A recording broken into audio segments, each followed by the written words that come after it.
Les beautés et les cataclysmes de la nature ont depuis toujours fasciné les hommes.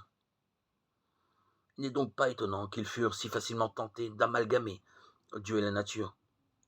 Beaucoup de gens estiment que les deux ne font qu'un. Après tout ce que nous avons dit jusqu'ici, une telle pensée sur Dieu apparaît de façon flagrante comme une illusion. Ne confondons pas le Créateur et sa création.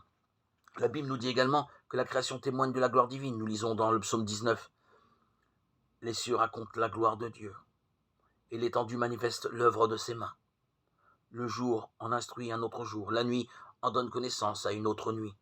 Ce n'est pas un langage, ce ne sont pas des paroles dont le son ne soit point entendu.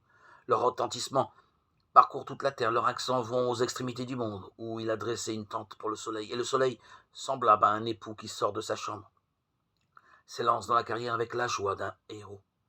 Il se lève à une extrémité des cieux et achève sa course à l'autre extrémité. Rien ne se dérobe à sa chaleur, psaume 19, 2, 7.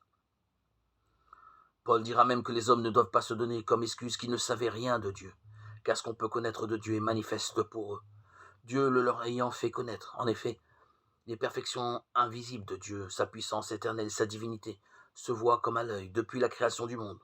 Quand on les considère dans ses ouvrages, ils n'ont donc aucune excuse. Romains 1, 19, 20.